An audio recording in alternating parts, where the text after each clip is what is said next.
सबैभन्दा ठुलो चुनौती भने रोजगारी दिइरहेको क्षेत्रहरूको रोजगारी सुनिश्चित गर्ने र दोस्रो भने रोजगारी सृजना गर्ने।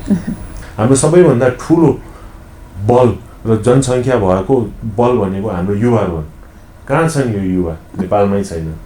उद्योग स्थापना गर्न नेपालमा रिलेटिभली सजिलो छ। कम्पनी कार्यालयमा गयो, दर्ता गर्यो, सुरु गर्यो।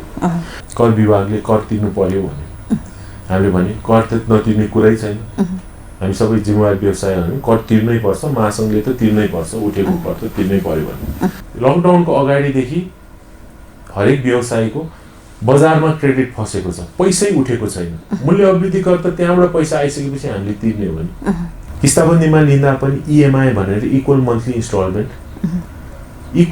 इन्स्टलमेन्टको रकम चाहिँ तपाईँको आयको तलबको 50%को हाराहारीमा हुनुपर्छ। नेपाल सरकारलाई सबैभन्दा बढी राजस्व तिर्ने क्षेत्र मध्येमा पनि पर्छ। आजदेखि लकडाउन खोलिएको छ, त्यसैले अवश्य पनि धेरै नै असर परेको छ। हामीले 100 रुपियाँको केही सामान ल्यायो भने 300 रुपियाँ टेक्निकली नेपाल सरकारलाई तिरिरहेको छ। साथीहरूको लागि यो हात सलाम, दुश्मनको लागि यो हात फलाम। तपाईहरू हेर्दै हुनुहुन्छ केन्द्रबिन्दु टेलिभिजन। लाइक र सब्सक्राइब गर्न नभुल्नुहोला। दर्शकवृन्द नमस्कार। केन्द्रबिन्दु टक सोमा म कमला अर्याल उपस्थित भएकी छु। यति बेला नेपाल उद्योग वाणिज्य महासङ्घको निर्वाचनले निजी क्षेत्र निकै तातेको छ।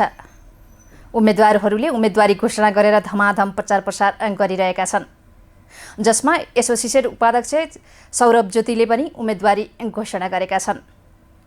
उनीसँग चुनावका विषयमा केन्द्रित रहेर आज हामी कुरा गर्न गइरहेका छौँ। आउनुहोस् ज्योतिलाई केन्द्रबिन्दु टक सोमा स्वागत गरौँ।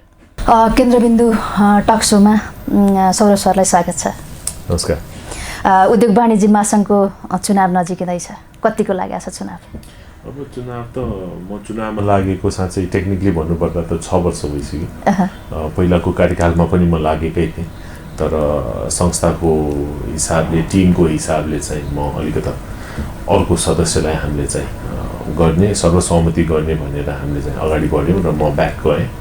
अब त्यसपछि अब यो पालि त छोड्ने कुरै थिएन र अब चुनावभन्दा पनि मलाई लाग्छ भने चुनाव भने आउँछ जान्छ, तर कामले नै तपाईँलाई अगाडि बढाउँछ। किनभने संस्थामा भने काम गर्नै जाने हो। हाम्रो संस्था उद्योग वाणिज्य महासङ्घ भने राजनीतिक संस्था होइन, हाम्रो व्यापारीहरूको संस्था हो, छाटा सङ्गठन हो। त्यसमा चाहिँ सानो मझौलो उद्योगदेखि देशका ठुला ठुला उद्योगीहरू सदस्य छन् र उहाँको हक हितको लागि चाहिँ हामी चाहिँ यो संस्थालाई काम गरेर अगाडि बढाउनु पर्ने। त्यो चुनौती चाहिँ अझै बढी अहिले छ, किनभने यो कोभिडको कारण गर्ने। त्यसैले चुनाव होस् नहोस् हामी त काममै लाग्नुपर्छ। त्यही मेरो व्यक्तिगत सिद्धान्त हो। जस्तो योभन्दा अगाडि तपाईँहरूलाई अब चुनावको बेलामा पनि अलिक सहज भयो होला। अहिले त अब यो कोरोनाले गर्दाखेरि धेरै ठाउँमा असर पुऱ्याएको छ। प्रचार प्रसार कसरी गर्नुभयो त? प्रचार भने मैले अघि नै भने जस्तो यो के भयो भने एक किसिमले मैले काम गर्ने मौका पनि पाएँ। म मात्र भन्न, मेरो टिम सम्पूर्ण जुन चाहिँ हाम्रो ब्याङ्किङ, वित्तीय र इन्सुरेन्स कमिटीको समिति र नेतृत्वमा धेरै सहयोग गर्नुभएका अग्रजहरू पनि छन्। सम्पूर्ण टिमले चाहिँ हामीले काम गर्ने अवसर कहाँ पायौँ भने यो बजेटबाट खास निजी क्षेत्रको मागहरू सम्बोधन भएको हुनाले हामी धेरै चिन्तित थियौँ र त्यस पश्चात मौद्रिक नीतिबाट हामीले धेरै उपेक्षा थियो। त्यसैले यो लकडाउनको अवधिभित्र हामीले चाहिँ सबैसँग सहकार्य गरिकन, जसै गरिकन हाम्रो जिल्ला उद्योग वाणिज्यका जिल्लाका साथीहरूसँग सुझाव लिएँ। त्यसै गरिकन हाम्रो चाहिँ एसोसिएटका साथीहरू, वस्तुगतका साथीहरूसँग सबैसँग सुझाव सङ्कलन गरेर हामीले पेपर बनाएँ र त्यो पेपर अलाइन गर्न फेरि अरू सङ्घ संस्थामा नेपाल ब्याङ्कर एसोसिएसन, हाम्रो चाहिँ विभिन्न अरू व्यावसायिक संस्थाहरूसँग र सबैको विज्ञको पनि त्यसमा इनपुट लिएर हामीले एउटा प्रस्ताव नेपाल राष्ट्र ब्याङ्कमा दिएँ र त्यसमार्फत चाहिँ हामीले अहिले मौद्रिक नीतिमा त्यो प्रस्ताव हेर्दा चाहिँ लगभग धेरै हाम्रो चाहिँ मागहरू चाहिँ सम्बोधन भएको छ, केही राहत हामीले महसुस भएको छ। त्यसैले त्यो स्वागतयोग्य नै भएको मौद्रिक नीति निस्केको हुनाले एक किसिमले हाम्रो चाहिँ सन्तुष्टि पनि छ कि हामीले केही काम गर्ने मौका पायौँ, केही निजी क्षेत्रको लागि चाहिँ एउटा केही राहत दिने मौद्रिक नीति मार्फत चाहिँ दिन पायो भनेर एउटा चाहिँ उपलब्धि पनि हामीले हासिल गरेका छौँ। महासङ्घमा चाहिँ तपाईँ एसोसिएसन उपाध्यक्षको तर्फबाट उम्मेदवारी घोषणा गर्नुभएको छ। के छन् तपाईँका एजेन्डाहरू? एजेन्डा अब विगतमा त मेरो धेरै एजेन्डा थियो, किनभने म महासङ्घमा बसेको 4 कार्यकाल भइसक्यो। 4 कार्यकालमा मैले चाहिँ क्वालिटी प्रोडक्टिभिटी कमिटीमा गुणस्तरको काम गरेको थिएँ। त्यसपछि आएर नेसनल एक्सलेन्स अवार्ड भनेर चाहिँ त्यसको पनि जिम्मेवारी सभापतित्व लिने त्यो समितिमा। त्यसै गरिकन गत साल चाहिँ कर राजस्व समितिको सभापति गरेर बजेटको विषयमा, करको विषयमा धेरै काम गर्ने मौका पनि पायो। र अहिले आएर चाहिँ ब्याङ्क वित्तीय संस्था भन्दा त्यो रोल डिफ्रेन्ट छ। त्यसैले त्यो रोल डिफ्रेन्ट भएको हुनाले जिम्मेवारी निभाउँदै गइरहेको छु। र अब आएर चाहिँ एसोसिएटको उपाध्यक्ष भयो भने चाहिँ रोजगारदाता परिषद, एम्प्लोयर्स काउन्सिल, लेबर रिलेसन्स, ILOसँग चाहिँ काम गर्ने चाहिँ जिम्मेवारी चाहिँ हुन्छ। सो त्यो निभाउनलाई म तयारी गरिरहेको छु, कसरी अगाडि बढ्ने हो। किनभने अहिलेको परिस्थितिमा श्रमिक र एक किसिमले इम्प्लोयर र श्रमिकहरूको पनि एउटा ब्यालेन्स हुन अत्यन्तै जरुरी छ। हामी चाहिँ प्रोडक्टिभिटी, एफिसियन्सी हाम्रो कामदार कर्मचारीबाटै आउने हो। त्यसैले उहाँको पनि भविष्य र उहाँको चाहिँ हक हित सुनिश्चित गर्ने, तर त्यो सँगसँगै एम्प्लोयरको पनि कसरी चाहिँ प्रोडक्टिभिटी बढाउने, एउटा विन विन सिचुएसनमा अगाडि बढाउनेतिर लागेका छौँ। र त्यो बाहेक अर्को जिम्मेवारी भने अब महासङ्घमा उपाध्यक्ष भइसकेपछि चाहिँ महासङ्घभित्रै टिमलाई कसरी बलियो गर्ने, खास गरी सचिवालयलाई कसरी बलियो गर्ने र रिजल्ट ओरिएन्टेड भएर हामीले चाहिँ केही डिलिभर गर्ने, केही निजी क्षेत्रलाई विकास गर्ने, विस्तार गर्नेतिर चाहिँ हाम्रो एजेन्डा अगाडि बढाउनु चाहिँ यो नेतृत्वबाट चाहिँ हाम्रो उद्देश्य थियो। वरिष्ठ उपाध्यक्षका उम्मेदवार किशोर दाइसँगको टिममा हुनुहुन्छ तपाईँ। तपाईहरूले जितेपछि चाहिँ अब कयौँ विगतका नेतृत्वहरूलाई चाहिँ अब चुनाव जितिसकेपछि जिल्लामा नजाने, व्यवसायिकका समस्याहरू नबुझ्नेदेखि लिएर विभिन्न आरोप लाग्दै आछन्। तपाईँहरू जितेपछि चाहिँ महासङ्घलाई के गर्नुहुन्छ तपाईँहरूको टिमले जितेपछि? सो यो टिम भने अवश्य पनि वरिष्ठ उपाध्यक्षमा किशोर दाई हुनुहुन्छ, तर यो टिम भने अध्यक्षकै टिम हो, शेखर गोल्छाज्यूको टिम हो र यो महासङ्घकै टिम हो। केही गरौँ भनेर हामी लागेका छौँ, किनभने नयाँ युवा पिँढी आइरहेछ। यसमा चाहिँ अलिकता हामीले चाहिँ राजनीति कम गर्ने र काममा बढी ध्यान दिने। र काममा बढी ध्यान दिने भनेको हाम्रो लक्ष्य भने अहिले हाम्रो शेखर गोल्छाज्यू जुन अध्यक्षको पदमा आइराख्नु भएको छ, उहाँको लक्ष्य र हाम्रो लक्ष्य हामी चाहिँ अलाइन गरेर यो उहाँको कार्यकालको मात्रै कुरा होइन, हामीले दीर्घकालीन रूपले 10 वर्षको एउटा आर्थिक मार्गदर्शन गर्ने गरिकन इकोनोमिक रोड म्याप निकाल्छौँ। नेपाल 10 वर्षमा कहाँ पुग्नुपर्छ, यहाँ चाहिँ GDP ग्रोथ कसरी हुने, रोजगारी सृजना कसरी गर्ने, उद्यमशीलताको विकास कसरी गर्ने, कुन क्षेत्र हाम्रो चाहिँ प्राथमिकता क्षेत्र हो र त्यो क्षेत्रभित्र एउटा इनेबलिङ इन्भाइरोमेन्ट फर इन्भेस्टमेन्ट कसरी बढाउने भनेर। सो त्यो रोड म्याप बनाएर हामी अगाडि बढ्छौँ। यो उहाँको कार्यकाल पछि पनि दीर्घकालीन रूपले 10 वर्षको त्यो लक्ष्य लिएर हामी हिँडेछौँ र अवश्य पनि यो एकदमै जरुरी हो। किनभने भन्छौँ नि हामी निजी क्षेत्रले पनि जहिले भन्छौँ, हरेक सरकार फेर्दा नीति फेर्नु भएन होइन, नीतिगत स्थायित्व चाहियो भनेर। त्यही हिसाबले हामीले पनि यो लङ टर्म एउटा इकोनोमिक रोड म्याप, आर्थिक समृद्धिको एउटा चाहिँ एजेन्डा बोकेर हिँड्यौँ भने अवश्य पनि निजी क्षेत्रको विकासमा उद्योग वाणिज्य महासङ्घले ठुलो भूमिका दिन सक्छ र त्यो उद्देश्यमा हामी सबै मिलेर काम गर्ने चाहिँ हाम्रो कमिटमेन्ट चाहिँ छ। यहाँले भने जस्तो महासङ्घमा धेरै नै राजनीति हुन्छ भन्ने कुराहरू पनि आइरहेछन्। यो राजनीति अन्त्य गर्नका लागि, व्यवसायीहरूको हक हितको संरक्षण गर्न, राजनीति अन्त्य गर्न तपाईँहरूले चाहिँ 1 2 3 के गर्नुहुन्छ? सो सर्वप्रथम त हामी के गर्छौँ भने निजी क्षेत्र भने एक हो, हामी एकजुट भएर जानु पर्यो।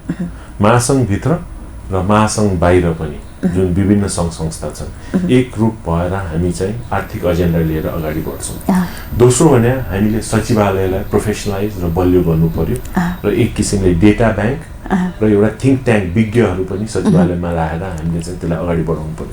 डेटा भइसकेपछि हामीसँग अध्ययन गर्न र अगाडि बढ्न सजिलो हुन्छ र विज्ञहरूको इनपुट आइसकेपछि हाम्रो विभिन्न नीतिगत सुझाव दिनेमा चाहिँ हामीले चाहिँ त्यो चाहिँ निजी क्षेत्रलाई मात्र होइन, समाज र राष्ट्रको पनि विकास हुने गरिकन नीतिगत हामीले चाहिँ एजेन्डा विभिन्न गभर्मेन्ट निकायमा गर्छौँ।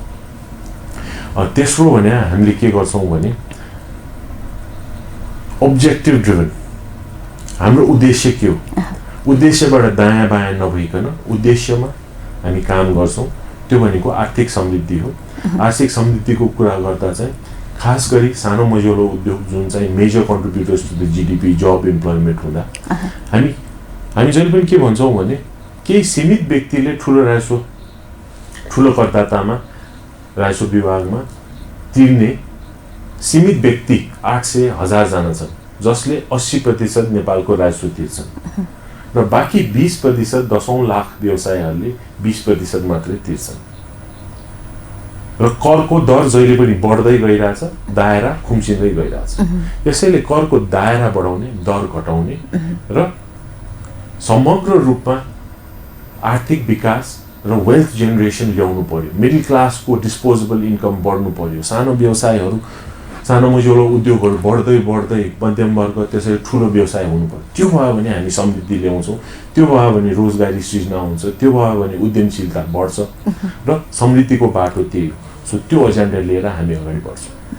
त महासङ्घलाई चाहिँ अब तपाईँहरूको टिम पनि उस्तै बलियो छ, तपाईँहरूको प्रतिस्पर्धी टिम पनि बलियो छ। महासङ्घलाई चाहिँ बलियो बनाउन दीर्घकालीन योजनाहरू के छन् तपाईँहरूसँग? सो सबैको कमी कमजोरी हुन्छ हैन, त्यसैले सबैको राम्रो पक्ष नराम्रो पक्ष हुन्छ। तर हाम्रो धारणा टिमको के हो भने आफ्नो राम्रो पक्षमा स्ट्रेन्थ गर्नु पर्यो र आफूसँग कमजोरी भएको अरूबाट सिकेर अरू विज्ञहरू राखेर अरू सदस्यहरू ल्याएर हामीले चाहिँ महासङ्घलाई अझ बलियो बनाउनु पर्ने हो। अब दीर्घकालीन रूपमा हाम्रो इकोनोमिक एजेन्डा हुन्छ र अहिले खास गरिकन एकदमै चुनौतीपूर्ण अवस्था छ। यो महामारी कोभिडले गरेर यो 3 वर्षदेखि 5 वर्ष हामी अर्थतन्त्र जोगाउनलाई, रिभाइभलको लागि कसरी लाग्नुपर्ने हो त्यसमा विशेष प्राथमिकता र ध्यान दिन्छ। त्यसमध्ये हाम्रो मुख्य एजेन्डा भने उद्यमशीलता विकास, रोजगारी सृजना हो। किनभने विदेशबाट पनि धेरै युवाहरू, हाम्रा दाजुभाइ दिदीबहिनीहरू उहाँका रोजगारी गुमाएर आइरहेछन् नेपालमा। त्यसैले उहाँलाई चाहिँ यहाँ एउटा चाहिँ रोजगारीको अवसर दिने, उहाँ चाहिँ कसरी हामीले चाहिँ त्यो वातावरण सृजना गर्न सक्छौँ, कुन क्षेत्रमा सम्भावना छ, कृषिमा छ, ऊर्जामा छ, पूर्वाधारमा छ, सेवा क्षेत्रमा छ, त्यहाँ चाहिँ हामीले चाहिँ कसरी इन्टिग्रेट गर्ने र जब सस्टेनेन्स गरेर उहाँलाई चाहिँ उद्यमशीलता विकास भएर आफू मात्रै आफ्नो रोजगारी अवसर पाउने होइन कि उहाँहरूलाई एउटा केही सिप तालिम र एउटा चाहिँ एक किसिमले इन्भाइरोमेन्ट दिएर उहाँहरू आफै उद्यमी हुनुभयो भने उहाँले अरू दाजुभाइ दिदीबहिनीहरूलाई 10औं 100औँबाट रोजगारी सृजना गर्न सक्ने सम्भावना छ। त्यसैले त्योतिर हामीले चाहिँ वातावरण बनाउने भन्दा नेपाल सरकार विभिन्न निकायसँग सहकार्य गरिकन विभिन्न क्षेत्रमा स्थायी नीति के ल्याउने हो, निजी क्षेत्रलाई प्राथमिकता दिइकन इन्सेन्टिभ होस्, त्यसमा चाहिँ सहज तरिकाले ऋण लिने होस्, सीड क्यापिटल लोनको उपलब्धि गर्न सक्ने विभिन्न गभर्मेन्ट निकायका पनि छन्, प्रधानमन्त्रीको इम्प्लोइमेन्ट फन्ड छ, माइक्रो भेन्चर क्यापिटलहरू छ, त्यो सबै व्यवस्थित गरेर त्यो वातावरण बनाउन सक्यो भने चाहिँ हामी चाहिँ छिटो एउटा चाहिँ इकोनोमिक रिभाइभलमा जान सक्छौँ र अरू मुलुकभन्दा पनि मलाई विश्वास छ कि यो कोभिडबाट छिटो हाम्रो आर्थिक समृद्धिको बाटोमा लगाएर इकोनोमिक रिभाइभल अरू देशभन्दा पनि हाम्रो छिटो हुनेछ र समृद्धितिर हामी अरू देशभन्दा पनि छिटो एउटा चाहिँ बाउन्स ब्याक भइकन हामीले चाहिँ अगाडि बढ्न सक्छौँ जस्तो लाग्छ। जस्तो सरकारले बजेट मार्फत जुन नयाँ रोजगारी सिर्जना गर्ने कुरा गरेको थियो, त्यही वेमा चाहिँ तपाईँहरूले चाहिँ काम गरेर लाग्नुभयो हो? त्यो एउटा मुख्य कम्पोनेन्ट चाहिँ त्यो पनि हो। तर मलाई अलिकता मेरो पर्सनल ओपिनियन के छ भने यो जुन चाहिँ एम्प्लोइमेन्ट फन्ड भनेर निकाल्यो सन् 2008मा पनि यस्तै एउटा योजना थियो र अहिले पनि युवा खेलकुद मन्त्रालयबाट पनि युवा उद्यमशीलता विकास गर्ने, उहाँले चाहिँ यो सक्षम युवाहरू गएर चाहिँ त्यो ऋण लिनु पाउने भनेर व्यवस्था छ, तर त्यो प्रभावकारी भएन। त्यसैले अहिले चाहिँ त्यो प्रक्रिया सरल गर्नु पर्यो र प्रभावकारी रूपले हामीले यो उद्यमशीलता विकास गर्नेतिर लाग्नु पर्यो। प्रभावकारी कहिले हुन्छ भने त्यो ऋण लिन चाहिँ प्रक्रिया एकदम सरल, सहज र केही क्राइटेरिया मिट गर्यो भने उहाँले उपलब्ध गर्ने। तर त्यो एउटा मात्रै समस्याको समाधान, एउटा पाए पैसा, तर पैसा पाएपछि एउटा त आइडिया हुनु पर्यो, आइडिया होला युथहरूसँग, तर उहाँलाई गाइड गर्ने मेन्टरसिपको मोडल पनि हुनु पर्यो। त्यो भयो भने उहाँको सफलताको चाहिँ चान्सेस बढी हुन्छ। त्यसैले पैसा, आइडिया छ, पैसाको साथसाथै गाइडेन्स, माहौल, वातावरण र मेन्टरसिपसँगै लग्यो भने चाहिँ सफल हुने चान्सेस बढी हुन्छ र जति सफल हुँदै गयो त्यति चाहिँ विकास हुने हो।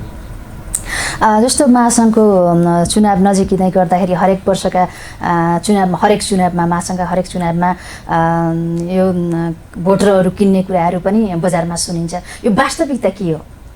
सो भोटर किन्ने भने हाम्रो कस्तो हुन्छ भने किन्ने भने त्यस्तो हुँदैन मलाई लाग्दैन। खास गरी अब म त एसोसिएटबाट लडिरहेको एसोसिएटमा मेरो झन्डैले 927 जना भोटरहरू छन् र भोटरहरूको भने सबै बिजनेसहरूको अर्गनाइजेसन्सहरूको कि मालिकहरू हुन् कि सिइओ हुन्, सबै प्रोफेसनल मान्छेहरू। ब्याङ्कबाट पनि सबै आफै सिइओ आएर भोट दिन आउँछ। त्यसैले किन्ने त कुरै छैन। बडा हात जोडेर म काम गर्ने व्यक्ति हो, मलाई यो पदमा पुर्याउनु भयो भने म तपाईँको सेवा गर्छु र समग्र निजी क्षेत्रको हकहित र सबै सदस्यहरूको हकहितको लागि हामी काम गर्दै अगाडि बढ्ने भनेर हात जोडेर हामी उहाँको सहयोग माग्ने र भोट माग्ने। जस्तो महासङ्घको चुनावकै कुरा गर्दाखेरि विगतका वर्षहरूमा पनि अब यो भ्रष्टाचारका कुराहरू पनि सुनिन्छन् अनि लेनदेनका कुराहरू पनि सुनिन्छन्। यी कुराहरूको अन्त्य गर्नका लागि तपाईँहरूको सिङ्गो टिम भनौँ न, यो टिमले चाहिँ के गर्दैछ? अब ती कुराहरू चाहिँ एक हिसाबले चाहिँ तपाईँहरूले अन्त्य गर्ने गरी कसरी काम गर्नुहुन्छ? सो सर्वप्रथम त अलिकता यो परिवर्तन ल्याउन र एउटा प्याराडाइम शिफ्ट भन्छौँ जस्तै हामी काम गर्छौँ। हाम्रो तौर तरिका कार्यसमिति सञ्चालन हुँदा एजेन्डा वाइज, किनभने धेरै कार्यसमितिमा त हाम्रै भित्रको होइन राजनीति या हामी अन्यल पदको कारण हाम्रो विधानको सिलसिलामा धेरै छलफल हुन्छ र टाइम वेस्ट हुन्छ। मलाई लाग्छ कि हाम्रो जब कार्यसमिति मिटिङ हुन्छ एजेन्डा बेस्ड हुनु पर्यो र एजेन्डा बेस्ड के काम गर्नुपर्ने के अगाडि हामी आफू लड्ने होइन, हामीले चाहिँ विभिन्न गभर्मेन्ट निकाय डेभलपमेन्ट अर्गनाइजेसन्सहरूसँग हाम्रो एजेन्डा लिएर सहकार्य गरिकन सल्लाह गरिकन लबी गरेर हाम्रो काम हुनु पर्यो। त्यो भने आर्थिक समृद्धितिरको बाटोमा लाग्नु पर्यो। तर अहिले दुर्भाग्यवश विभिन्न अरू कुरामा हाम्रो समय खेर गरिरहेछ। त्यसैले त्यो समय त्यहाँ बर्बाद नगरिकन हामीले एजेन्डा बेस जान, पोलिटिक्स चाहिँ कम गर्ने, काम बढी गर्नेतिर चाहिँ यो टिम आयो र हाम्रो सम्पूर्ण टिमका सदस्यहरू उम्मेदवारहरू जित्न सक्यो भने त्यो हाम्रो चाहिँ कमिटमेन्ट चाहिँ छ कि हामीले चाहिँ यसलाई बढी professionally objective driven result oriented भएर महासङ्घलाई हामी लग्छौँ भनेर। केही वर्ष यता महासङ्घको साख गिरेको भन्ने कुराहरू पनि आइरहेछन्। महासङ्घको साख उठाउन तपाईँहरूले के गर्नुहुन्छ? अब महासङ्घको साख भने तपाईँले हेर्नु सबैभन्दा नेपाल सरकारपछि सबैभन्दा ठुलो सञ्जाल भएको संस्था नै नेपाल उद्योग वाणिज्य महासङ्घलाई मानिन्छ। 54 वर्ष भइसक्यो होइन। त्यसैले मलाई महासङ्घको गरिमा घट्यो भनेर मलाई लाग्दैन। अलिकता कम प्रभावित भयो होला हामी नीतिगत रूपमा, कहीँ हामीले आफ्नो लगानी गर्ने वातावरण हामीले चाहिँ त्यो हिसाबले चाहिँ नेपाल सरकारले चाहिँ नीतिगत नल्या हुनाले हाम्रो कुरा नसुनेको हो कि सरसल्लाह नलिएको हो भनेर अलिकति चाहिँ हाम्रो गुनासो चाहिँ आइरहेछ। अब त्यसमा हामी सुधार गरेर लग्छौँ र निरन्तर रूपमा हामीले चाहिँ सहकार्य गरिकन सल्लाह दिइकन प्रेसर लबी गरिकन हामी लाग्छौँ र मलाई लाग्छ कि आउँदो दिनमा यो गरिमा बढ्दै जान्छ, घट्न चाहिँ घट्दैन। जस्तो महासङ्घको नेतृत्वले सबै व्यवसायीहरूलाई एकै ठाउँमा एउटै छाताभित्र ल्याउन नसकेको र हुनसक्छ विगतका दिनहरूमा व्यवसायीहरू फुटे, परिसङ्घ बन्यो नि त फुटेर। त्यसरी नै व्यवसायीलाई फेरि एउटै छातामुनि ल्याउनलाई चाहिँ के छन् तपाईँहरूका योजनाहरू? अब अरू साथीहरूको योजना आफूले नेतृत्व गर्ने क्षेत्रमा भन्छ, तर म एसोसिएटको मैले नेतृत्व गरेर मैले अहिले चाहिँ उम्मेदवारी उपाध्यक्षको रूपमा लिँदा मेरो कमिटमेन्ट के छ भने एकचोटि उपाध्यक्ष भइसकेपछि अहिले त म 927 जना सदस्यहरू, 927 जना कम्पनी या 1000 भन्दा बढी कम्पनीहरू सदस्यसँग आबद्ध छु, किनभने भोट मागिरहेको छु, सल्लाह लिइरहेको छु र अहिले मौद्रिक नीतिको पनि मैले भने कि सबैसँग सरसल्लाह लिएरै गरे हो। म मान्न कि म विज्ञ, म सबैभन्दा असल विज्ञ मान्छे हो, मेरो पनि धेरै कमजोरी छन्, तर मैले मात्रै काम गर्ने होइन। म त एउटा टाउको दुईटा हात हो। हेर्नुहोस् मेरो टिम छ 19 जना मेरो सदस्य र मेरो पदाधिकारी वरिष्ठ उपाध्यक्ष हुनुहुन्छ। उहाँ सबैको सरसल्लाह लिएर भएपछि हाम्रो चाहिँ सयौँ टाउको लाखौँ हात हुन्छ र थाहा नभएको कुरा सरसल्लाह लिएर विज्ञ राखेर उहाँको सल्लाह लिएर हामी अगाडि बढ्नु। त्यसैले मलाई लाग्छ कि अहिले नेतृत्वमा म उपाध्यक्षको रूपमा आइसकेपछि हामी हरेक 3 महिनामा वर्षमा 4 चोटि 3 महिनामा 1 चोटि सबैसँग बसेर समस्या के हो तपाईँको, कहाँ अप्ठ्यारो परिरहेछ, हामीले महासङ्घबाट के तपाईँको कुरा राखिदिनु पर्यो सम्बन्धित निकायमा। सो सबैको फिडब्याक लिएर सरसल्लाह लिएर त्यो समाधान एउटा हामीले चाहिँ सल्टाउँदै लैजाने चाहिँ मेरो चाहिँ एउटा एजेन्डा छ। सो त्यसैले भन्छ नि चुनावमा तपाईँले फोन गर्यो त्यसपछि तपाईँ कहाँ छ भने त्यो हुँदैन। हामी चाहिँ हरेक एटलिस्ट वर्षको 4 चोटि, हुन त मासिक रूपमा पनि हाम्रो सबै साथीहरूसँग सल्लाह भइरहेको हुन्छ, तर एटलिस्ट 3 महिनामा 1 चोटि चाहिँ हामी सबै एसोसिएटका साथीहरू राखेर उहाँको सुझाव लिएर उहाँको एडभाइस लिइकन महासङ्घको दिशा कहाँ जाने, हामीले के काम गर्नु पर्यो गर्छौँ र अपडेट पनि गर्छौँ। ल काम कति भयो, कहिलेसम्म के काम भयो, अपडेट गर्दै रिजल्ट पनि दिँदै हामी अगाडि बढ्छौँ। जस्तो अहिलेको समय विगतका वर्षहरूमा भन्दा अहिलेको समय फरक पनि छ, चुनौतीपूर्ण पनि छ। कोरोनाले गर्दाखेरि चुनौती थपेको छ। अब तपाईँहरू चाहिँ जित्नु भएन, हार्नुभयो भन्दा पनि जित्नुभयो भने तपाईँहरूलाई बढी चुनौती छ, काम गर्नै चुनौती छ। यो चुनौतीसँग तपाईँहरू कसरी लड्ने चाहिँ योजना बनाउनु भएको छ? सो सर्वप्रथम अहिले चाहिँ यो कोरोनाको कारण गरेर धेरै चुनौतीहरू छन् र मलाई लागेको अहिले चाहिँ सबैभन्दा ठुलो चुनौती भने रोजगारी दिइरहेको क्षेत्रहरूको रोजगारी सुनिश्चित गर्ने र दोस्रो भने रोजगारी सृजना गर्ने। त्यो हो मुख्य मूल एजेन्डा र यो मध्ये पनि युवा वर्ग सबैभन्दा प्रभावित छन्। त्यसैले युथ इम्प्लोइमेन्ट जेनेरेसन कसरी गर्ने भनेर अब त्यो हो जड समस्या। त्यसलाई समाधान गर्न विभिन्न कुन प्रभावित क्षेत्र छन् त्यसबाट कसरी छिटो चाहिँ निकास ल्याउने, त्यसलाई चाहिँ कसरी रेस्क्यु गर्ने, भइरहेको सम्भावना भएको छिटो रिकभरी हुने सेक्टर हामीले क्याटेगराइज गरेका छौँ, लो मिडियम हाई भनेर। सो विभिन्न सेक्टरमा लो इम्प्याक्ट भएकोलाई छिटो रिभाइभलमा ल्याउने, मिडियम हाई भएकोलाई कसरी हामीले सहयोग गर्ने, टेवा पुर्याउने, मौद्रिक नीति होस्, फिजिकल पोलिसी मार्फत होस्, विभिन्न सहुलियत इन्सेन्टिभ प्याकेजेस होस्, अरू के नेपाल सरकारबाट सहयोग चाहिने हो होइन, त्यो सबै हामीले चाहिँ एउटा एक किसिमले प्लान बनाएर हामी अगाडि बढ्ने र त्यो भइसकेपछि स्वतः एउटा चाहिँ रोजगारी सृजना हुने वातावरण हुन्छ, विश्वासको वातावरण हुन्छ। किनभने नेपाल सरकार पनि हामीलाई चाहिँ सहयोग गर्यो, नीतिगत स्थिरता आयो, उहाँले चाहिँ विभिन्न इन्सेन्टिभ प्याकेजेस दिएर उद्योग व्यवसायलाई प्रोत्साहन गर्ने नीति ल्यायो भने विश्वास हुन्छ निजी क्षेत्र पनि नेपाल सरकारप्रति बढ्दै गइरहेको विश्वासको वातावरण भइसकेपछि चाहिँ हामीले चाहिँ यो युवा बेरोजगारीको समस्या हामी चाहिँ समाधान गर्न सक्छौँ र त्यो मूल समस्यालाई चाहिँ हामी अपर्च्युनिटीको रूपमा लिनुपर्छ। किनभने अहिलेसम्म सबै युवाहरू के भइरहेछ, हाम्रो सबैभन्दा ठुलो बल र जनसङ्ख्या भएको बल भनेको हाम्रो युवाहरू हुन्। कहाँ छन् यो युवा? नेपालमै छैन। कुन राष्ट्रको अर्थतन्त्र विकास गरिरहेछ? नेपालको होइन कि मलेसियाको अर्थतन्त्रको विकास गरिरहेछ कि साउदी अरेबियाको अर्थतन्त्रको विकास गरिरहेछ कि कतारको अर्थतन्त्रको विकास गरिरहेछ?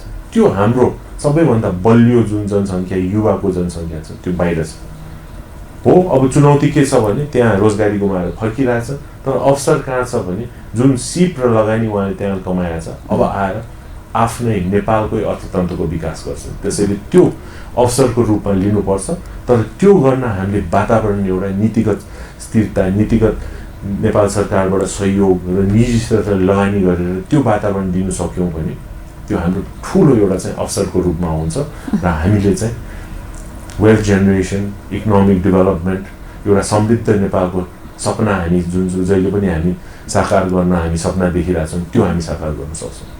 अब म अलिकति प्रसङ्ग बदल्न चाहन्छु। नेपाल राष्ट्र ब्याङ्कले हालै मौद्रिक नीति सार्वजनिक गरेका छ। तपाईँहरूका धेरै माग त मौद्रिक नीतिले सम्बोधन गरिसकेका छ। तपाईँहरूलाई मौद्रिक नीतिबाट चित्त नबुझेका कुराहरू के छन्? सो धेरै हामीले चाहिँ 3R स्ट्रक्चरमा हामीले चाहिँ सुझाव दिएका थियौँ। त्यसमा तपाईँले भने जस्तो एकदमै स्वागतयोग्य हो र त्यो चाहिँ स्वागतयोग्य मात्रै नभइकन एक किसिमले प्रोग्रेसिभ पनि हो। किनभने हामीले मागेको रिड्युस, रिस्ट्रक्चर, रिफाइनेन्स भनेको थियो, ब्याज दर घटाउने, रिड्युस, रिस्ट्रक्चरिङ अफ लोन्स र रिफाइनेन्सिङ पुनर्कर्जा कोषको पनि प्रक्रिया सरलीकरण गर्ने र फराकिलो गर्ने, त्यो सबै खास गरी सानो मझौले उद्योगलाई सहयोग गर्ने गरिकन भनेको थियो। त्यो सबै एड्रेस भएकै छ तपाईँले भन्नुभएको जस्तो। र प्रोग्रेसिभ किन छ भनेपछि त्यसले चाहिँ 3टा प्राथमिकता क्षेत्र जुन चाहिँ कृषि, ऊर्जा र एसएमइजलाई चाहिँ 2080-2081 सम्म चाहिँ एउटा न्यू लोनको पोर्टफोलियो यतिमा इन्भेस्ट हुनुपर्ने भनेको हुनाले त्यो पनि एकदमै स्वागतयोग्य हो। दीर्घकालीन रूपले उहाँले 3-4 वर्षको नीति आएको हुनाले प्रोग्रेसिभ पनि छ। तर यो भए तापनि हाम्रो 3टा कुरा मलाई लागेको जुन चाहिँ हाम्रो एड्रेस भएन। एउटा भनेको हामीले मागेको थियौँ एक्जिट पोलिसी। एक्जिट पोलिसी भनेको कस्तो हो भने उद्योग स्थापना गर्न नेपालमा रिलेटिभली सजिलो छ। कम्पनी कार्यालयमा गयो, दर्ता गर्यो, सुरु गर्यो। तर कुनै उद्योग व्यवसाय सुरु गर्दा सबै उद्योग सफल हुन्छ भनेको छैन। धेरै उद्योगहरू बन्द पनि हुन्छ। यो त क्याल्कुलेटेड रिस्कको व्यापार हो। बन्द गर्नु पर्दा, एक्जिट गर्नु पर्दा यति गाह्रो छ, यति कठिन छ, निस्किनै सक्दैन। त्यसमा दलदल जस्तो छ हैन। अब ब्याङ्क मार्फत पनि हामीले चाहिँ ऋण माफ गर्ने, साउ पनि केही सहुलियत दिएर चाहिँ त्यसलाई एक्जिट दिनु पर्यो। प्रक्रिया डिरेजिस्ट्रेसनको प्रोग्रेस हुनु पर्यो। त्यो एकदमै लामो भएको हुनाले त्यहाँ त्यसलाई सरल गर्नु पर्यो। किनभने किन सरल भने त्यहाँबाट जहिले जति छिटो त्यो व्यवसाय आफ्नो नोक्सान भएको कम्पनी एक्जिटमा जान्छ, ऊ त्यो एक्जिटको पोलिसीमा वर्षौं नअल्झिकन 6 महिनामा एक्जिट गर्न सक्यो भने उसको समय छ। अनि उसले त्यो उसमा आफ्नो सिप लगानी अर्को उद्योगमा गरेर फेरि उसले त्यहाँ एउटा आर्थिक गतिविधिमा फर्किन सक्छ, अर्को ठाउँबाट रोजगारी सृजना गर्न सक्छ। तर यसमा जति लामो अल्झ्यो समय बर्बाद हुन्छ र त्यसलाई चाहिँ सरलीकरण गर्नु पर्यो, सहज गर्नु पर्यो। एक्जिट पोलिसी एउटा कुरा, त्यसमा केही बोलेको छैन मौद्रिक नीतिले। दोस्रो क्रेडिट रिकभरी पोलिसी भनेर हामीले माग्यौँ। किनभने अहिलेको नेपालको परिप्रेक्ष्यमा व्यवसाय गर्दा हरेक व्यवसाय उद्योग बजारमा ठुलो मात्रामा क्रेडिटमा छ। उदाहरणको रूपमा अस्ति कर विभागले कर तिर्नु पर्यो भने हामीले भने कर त नतिर्ने कुरै छैन। हामी सबै जिम्मेवार व्यवसायहरू कर तिर्नै पर्छ, महासङ्घले त तिर्नै पर्छ, उठेको कर त तिर्नै पर्यो भने। तर मूल्य अवृद्धि कर तिर्ने बेलामा के समस्या एउटा आयो भने लकडाउनको अगाडि 3 महिना लकडाउन भयो, कर तिर्यो भने लकडाउनको अगाडिदेखि हरेक व्यवसायको बजारमा क्रेडिट फसेको छ, पैसै उठेको छैन। मूल्य अवृद्धि कर त त्यहाँबाट पैसा आइसकेपछि हामीले तिर्ने हो भने सो त्यो नआएको पैसा कसरी तिर्ने भन्ने प्रश्न आयो। सो यसको समाधान गर्न हामीले के भन्यौँ भने एउटा क्रेडिट रिकभरी पोलिसी नेपाल सरकारबाट भयो र नेपाल सरकार मार्फत एउटा नीतिगत रूपमा या एउटा केही पोलिसी मार्फत बजारबाट क्रेडिट उठाइदिने एउटा नीति आयो, सहयोग भयो भने हामीलाई पनि आफ्नो पैसा फर्क्यो, क्यास फ्लो रोटेसन छिटो हुने पर्यो। तर जुन कर भ्याटको आएपछि तपाईँले त्यहीँबाट तानेर लग्नु, तपाईँलाई पनि भ्याट छिटो आयो, क्यास। त्यसैले त्यो 2टा एक्जिट पोलिसी र क्रेडिट रिकभरी पोलिसी। र तेस्रो चाहिँ जुन क्षेत्र जसमा चाहिँ मौद्रिक नीतिले केही राहत दिएन र धारसाईमा परेको क्षेत्र भनेको अटोमोबाइल क्षेत्र हो। अटोमोबाइल क्षेत्र प्राय नीतिगत बजेटले गरेर नीतिले साथ नदिइकन एउटा जहिले पनि विलासताको वस्तु, आवश्यकताको वस्तु भनेर पनि धारसाईमा परेरमा यसमा पनि हाम्रो विभिन्न माग सम्बोधन नभएको हुनाले अझै अप्ठ्यारो पर्ने स्थिति देख्यो। त्यसैले त्यसमा पनि विशेष ध्यान नदिएको हामीले देख्यौँ। जस्तो यो अटोमोबाइलको क्षेत्रमा पहिला पनि डाउन पेमेन्टको विषयले पनि अलिकति मार्केट चाहिँ स्लो भएको थियो।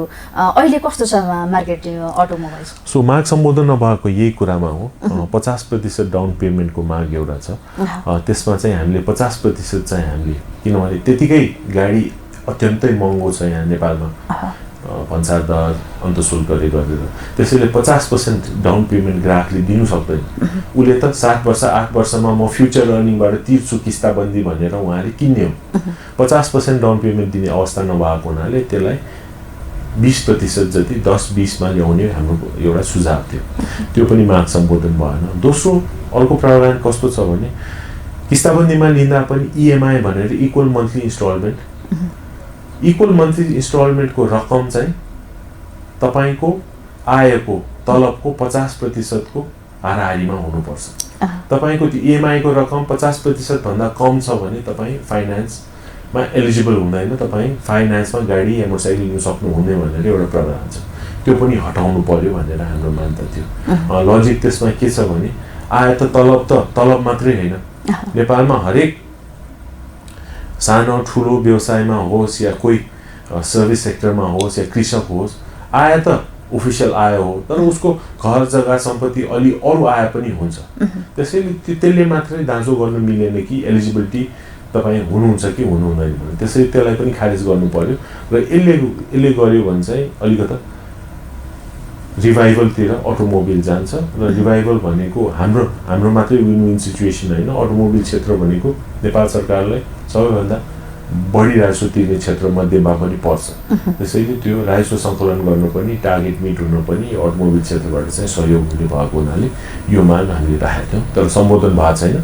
तर ठिकै छ, सम्बोधन नभए तापनि फेरि हामी लाग्छौँ यसमा चाहिँ एउटा विन विन हो। राज्यलाई पनि एउटा चाहिँ राजस्व सङ्कलन हुने, रोजगारी पनि हरेक वर्ष अटोमोबिल क्षेत्रले 2 लाख थप रोजगारी दिँदै गइरहेछ। त्यसले रोजगारी पनि सृजना हुने क्षेत्र हो र यो अहिले विलासता होइन, आवश्यकताकै वस्तु हो। किनभने मोबिलिटी भने यस्तो सबै साधन भने यस्तो कुरा हो कि जसमा चाहिँ जति छिटो एकजना व्यक्ति एक ठाउँबाट अर्को ठाउँमा पुग्छ, एफिसियन्सी बढ्ने हो। एफिसियन्सी बढ्ने भने हामीलाई बढी प्रोडक्टिभ हुन्छौँ र यसले गरेर चाहिँ विकासको एउटा साधन भएको हुनाले यसमा हामी फेरि एकपटक छलफल गर्छौँ सम्बन्धित गभर्मेन्ट निकायसँग। यो कोरोनाले चाहिँ अटोमोबाइल क्षेत्रलाई कतिको असर गरेको छ यो 3-4 महिनाको अवधिमा? अब धेरै असर चाहिँ परेको छ, किनभने यो क्षेत्र अब 3 महिना त थप्पै बन्दै भयो। अब भर्खर खोल्ने क्रममा आजदेखि लकडाउन खोलिएको छ, त्यसैले अवश्य पनि धेरै नै असर परेको छ। किनभने ओभरेज हाई छ, क्यापिटल इन्टेन्सिभ छ अटोमोबिल बिजनेस, त्यत्रो सोरुम छ, वर्कसप छ, स्पेयर पार्ट नेटवर्क देशव्यापक रूपमा सबै ब्रान्डहरूका छन्। सो त्यो भएको हुनाले धेरै असर परेको छ। तर मलाई लाग्छ अलिकता टु व्हिलरको चाहिँ रिकभरी अलि छिटो भइरहेछ सोचेको भन्दा पनि मोटरसाइकलहरूको। तर गाडीको त एकदमै चिन्ताजनक अवस्था नै छ अहिले। सेकेन्ड ह्यान्ड गाडीको बढ्ला होइन अब अलिअलि त्यसले गरेर केही हदसम्म त्यसले चाहिँ सेकेन्ड ह्यान्डमा चाहिँ अफोर्डेबिलिटीको कारणले बढ्न सकिन्छ। तर सेकेन्ड ह्यान्ड बढे तापनि राजस्व त आउँदैन, त्यो त इन्टरलै हो, तपाईँको ट्रान्सफर मात्रै हुने। त्यसैले राजस्व सङ्कलन हुने भने त राजस्व आउने हो भने हो हामी भन्छौँ ट्रेड डेफिसिट छ, ठिक छ। ट्रेड डेफिसिटको लागि हामीले चाहिँ आत्मनिर्भर हुनलाई हामीले चाहिँ नेपालकै उद्योग, नेपालकै व्यवसाय बढाउनु पर्यो, भ्यालु एडिसन हुनु पर्यो है। तर राजस्व पनि त चाहियो नि, रियलिस्टिकली त्यो गर्नलाई समय लाग्ला। तर सेकेन्ड ह्यान्ड व्यापारले मात्रै राजस्व त आउँदैन, किनभने हामीले 100 रुपियाँको केही सामान ल्यायो भने 300 रुपियाँ टेक्निकली नेपाल सरकारलाई तिरिरहेछौँ अटोमोबिलमा, त्यो गुमाउने हुन्छ। सो राज्यकोबाट त्यसमा चिन्ता हुनुपर्ने हो, जुन चाहिँ बजेटबाट 889 अर्ब रुपियाँ राजस्व उठाउने भनेर एउटा टार्गेट राखेको थियो। त्यो कसरी पुगाउने गर्दा अटोमोबिल क्षेत्रको पनि ठुलो योगदान हुन्छ। तर अटोमोबिल मात्रै होइन, विभिन्न अरू क्षेत्रमा पनि उहाँले चाहिँ आत्मनिर्भरतातिर हामीले लाग्ने, प्रोत्साहन गर्ने हो, भ्यालु एडिसन यहीँ गर्ने हो भने चाहिँ त्यहाँबाट चाहिँ सङ्कलन हुने लक्ष्य उद्योग, व्यवसाय र विभिन्न यो अटोमोबिल र लगतै अरू क्षेत्रमा पनि प्रोत्साहन गर्नुपर्ने र मान र सम्मान पनि दिनुपर्ने एउटा हुन्छ।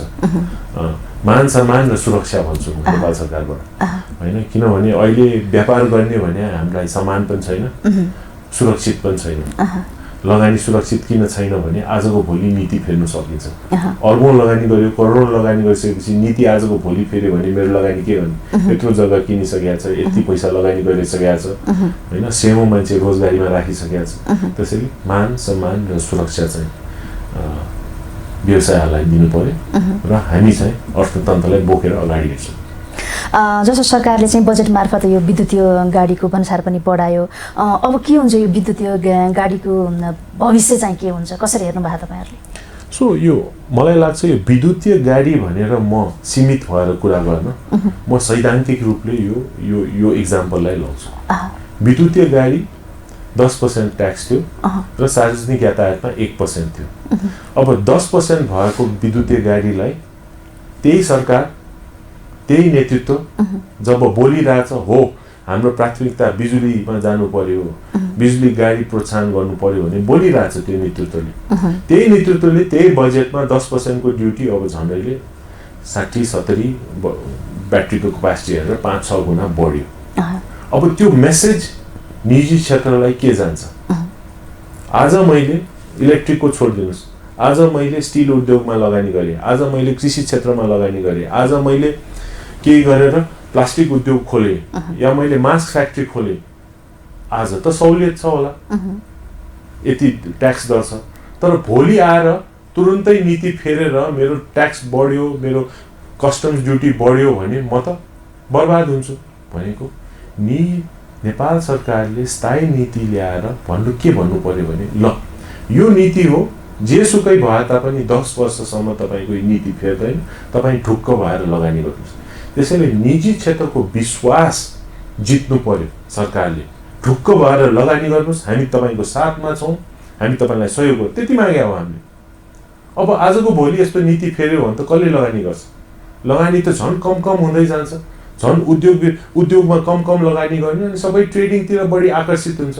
अब जहिले पनि भन्छौँ ट्रेड डेफिसिट भयो, सबै ट्रेडिङमा लागिरहेछ, उद्योगमा कम लगानी भयो, किन भएन?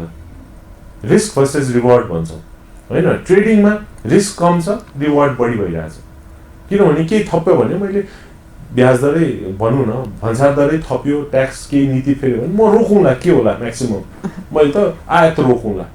तर उद्योगमा रिस्क बढी छ, रिवार्ड कम छ, त्यहाँ त त्यत्रो लगानी गरिसक्यो भने मैले कसरी उद्योगै बन्द गर्ने? त्यसैले त्यसमा चाहिँ रिस्क भर्सेस रिवार्ड चाहिँ रिवार्ड पनि बढी उद्योगलाई दिनु पर्यो। आत्मनिर्भर त्यहीँबाट हुने हो, भ्यालु एडिसन गर्ने उद्योग नै हो। त्यसैले त्यो प्रोत्साहन गरिकन नीतिगत रूपमा उद्योगलाई प्रोत्साहन गर्यो भने हामी चाहिँ बिस्तारै आत्मनिर्भर हुँदै जान्छौँ, ट्रेड डेफिसिट हाम्रो कम हुँदै जान्छ र हामी मेड इन नेपालको कुरा गर्छौँ। नेपालमै बनेको उद्योग, नेपालमै बनेको उत्पादन र सेवालाई प्रोत्साहन गर्ने नेपाल सरकारले साथ नदिइकन हामी अगाडि बढ्न सक्दैन। यहाँले महत्त्वपूर्ण समय दिनुभयो, महत्त्वपूर्ण समयका लागि यहाँलाई धेरै धेरै धन्यवाद दिन चाहन्छु। धन्यवाद। आज हामीले एसोसिएटेड उपाध्यक्ष सौरभ ज्योतिसँग चुनावका विषयमा केन्द्रित रहेर कुराकानी गऱ्यौँ। आगामी दिनमा यस्तै कुराकानी लिएर फेरि उपस्थित हुने नै छौँ। केन्द्रबिन्दु टिभी हेर्दै गर्नुहोला। नमस्कार। Hit the like button and subscribe to Kendrabindu TV, and don't forget to press the bell icon so you don't miss any updates. Keep watching and keep supporting.